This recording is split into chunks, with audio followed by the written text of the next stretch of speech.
আমার একটা মূল আপিল হচ্ছে, ফর গডস সেক, আমাদের বাংলাদেশিরা কিন্তু খুব বেশি রাজনীতি সচেতন। এখন আপনাদের যাদেরকে এনগেজ করবেন তারা যদি ওখানে গিয়ে রাজনীতিতে জড়িয়ে পড়ে তাহলে কিন্তু একদম ড্যামেজ হয়ে যাবে,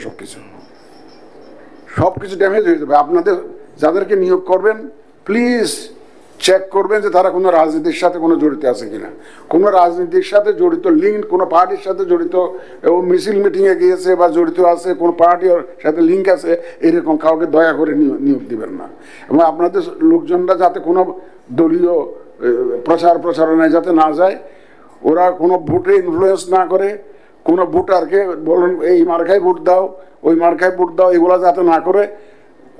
এই জিনিসটা কিন্তু আপনারা দয়া করে তাদেরকে আন্ডারস্ট্যান্ডিংটা দিন। ওদের দায়িত্ব হবে to observe, not to intervene. একটা অনিয়ম হচ্ছে, ইন্টারভেন করার দায়িত্ব ওনার না, কিন্তু আপনার লোকের না। ওটা বন্ধ করার দায়িত্ব ওনার না। ওনার দায়িত্ব হচ্ছে যে অনিয়ম যে হচ্ছে এটা রিপোর্ট করা।